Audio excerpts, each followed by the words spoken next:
there's a lot of comics that are starting at 35. They're becoming a comic for the first time. 30. It seems like it's a little different with that nowadays because TV doesn't seem as important, or is it? I don't know. Well, it's a young man's game. I mean, everything is a young man's game. Baseball, football. I mean, you're not going to walk on the football field at 44 and say, give me the fucking ball. They'll kill you. But that's the advantage you have as a comic, that you could always work in that field. You could evolve to a writer. You could evolve to so many different things. As far as the Comedy Store, you want me to sit here and tell you that I thought I'd be slinging jokes on the road at 52? I had different plans, but those weren't the plans that how it happened. But guess what? I'm still at the store. People still give their lives to be at the fucking store. To be at the store 4 nights a week is huge. 2 nights a week, you're in the game. You're in the fucking game, okay? If you're not at the store, you're not in the fucking game. If you're not at the Improv, you're not really in the game. If you're not at the Laugh Factory, you're not really in the game. But when you're at the store, there's something about the store that you're in the fucking game, Listen, man, the store, to me, is exactly the same. People go up, people bomb. Some people stay and let the miracle fucking happen, and some people tap out and go back to wherever the fuck they're from with an excuse on LA's filled with fags and Scientologists who want to suck your dick and take you in a cave and electrocute you. Whatever, it's always great. The rooms I'm working now, I don't run into the bitter comics that left LA. But you go on the C circuit and the B circuit, oh boy, you're going to get them. You live in LA? Fuck you, man. Bunch of fucking losers out there. You got to know people to get on stage. You don't got to know nobody. You got to be funny, bro. You got to be funny and maneuver yourself and go out at night and meet people. And by meeting those people that you're performing with, you'll elevate up. Right or wrong, Redban? I agree. I mean, I'm so lucky to be able to do the Ice House every Friday, do the Death Squad show there. And one of my favorite things is mixing up new comics with old comics. It's so, there's so many comics in this town that I don't know. You look at half these advertisements for like Flappers or Ice House, and you look at the lineup. I mean, I don't know any of these people sometimes, and that just shows you how many people are in this game that we play. And it's really weird when you hang out at the Comedy Store. It seems like we have all the number one comics hanging out around us, but then you wonder if that same kind of environment happens everywhere, and because there's thousands of comics, right? And we just happen to hang out with a good small group of 20 to 30 that we see on a regular basis.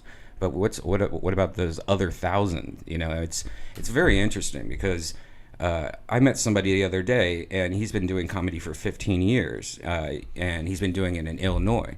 And now he opens up for Doug Stanhope, Brett Thompson. But he's one of the nicest guys. He's got a family. He's got a daughter in college and everything like that. And he just moved to Los Angeles at I forget how old he's like a little older than me, I think, but he just moved out to Los Angeles to try to make it at 40. And I was just like, you know what? That's fucking amazing. I want you on a Death Squad show. I want to mix you with this 22-year-old that's only been doing comedy for a week. And it's so fun to see and to help people as much as possible in Los Angeles and in comedy all the time. But it's amazing that people last doing it. When you see somebody that's like, I've been doing it for 15 years, and you still see them doing spots, 5-minute spots, here and there. And I'm like, what keeps you going at this, man? Because this is a very sad life, What's the success? What does success mean to you? As a comic, as a fucking electrician? All right, so you're an electrician in fucking Columbus, Ohio. After 4 years, 6 years, you become a journeyman. So that puts you at, let's say you're a fuck up, you miss work, you got fired for 6 months. At 30, at 28, you're a journeyman. If you got out of fucking high school and go to your classes at night. Then, when you're like 32, you get a little serious, you meet this girl. She likes to fucking suck, but she also likes to go away on the weekends. That costs money. That $16.50 you're making isn't going to work. So now you have options. You got to go work for a different company, or you could start your own fucking company. You have all these options. And wherever that option takes you, wherever you go with it, that's where your success is. Are you with me? Like, that's what you pick. There's comedians that start in Colorado that have no intention in their mind ever doing a movie, a TV show, or being in fucking Los Angeles. They do stand-up to do stand-up. And they become feature acts, local feature acts, and they get involved with athletics, like they do all the, like, let's say you're clean, you get involved with the fucking Lakers, man. If you like basketball, you go down there, you do a couple free fucking benefits, let them check you out, do a benefit, they pay you $500, $1,000, now you're doing all the Laker functions. My friend Ron does that, Rod Long does that in Seattle. You know, Rod Long would not move down here. One of the funniest guys I ever worked with. He was probably making 150 grand as a comedian in Seattle. Had a house, 2 kids, a wife, smoked dope all day, and he added money to his income. When he went on the road, he took pictures. Then he developed the pictures and he painted them in, and he put them on eBay and sell them, and some he made a profit and some he didn't. But that was his happiness. You know, we were talking about our friend, Jay, and how he was struggling here. What's he getting? 1 fucking spot a week. Right. He's living on somebody's couch. You know, he had a breakup with somebody who he loved, you know. He gets dick. He's a good-looking guy. I mean, you mean pussy? Huh? He gets pussy. Yeah. He gets pussy. So, yeah, he's a good-looking guy.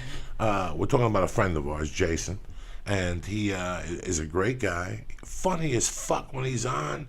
He has a weird, different look on things and a way of writing, but you could tell the personality changed when he fucking drinks. You want to strangle him. But you love him so much in the daytime. It's like living with Dracula. You love him so much in the daytime, you don't want to kill him at night when he's Dracula. But when he gets 3 drinks in you, he tries to call you out, and he tries to just be mean to you, and you're like, Jay, what the fuck is wrong with you, you know? But you know he's a great guy. But he's surrounded. His friends, he's seeing that his friends are moving forward, and he's moving backwards. You know how bad of a feeling that is? Fucko over there, you know how bad of a film it is? You and 3 editors go to Emerson College, you all come out here. 2 of you guys are working as editors and you're still an assistant editor. How bad would you fucking feel? Yeah, it'd be terrible. Same thing. You know, and it takes some guys 6 years, it takes some guys 2 years to become an editor. It's just the luck of the fucking cards. But somewhere along the line, he gets fucking hammered, he loses his compass, and he disappears for 6 months to get clean and sober. And he'll come back the best Jason he's ever fucking been. We're going in like fucking Marines, you understand me? Welcome to church, motherfucker.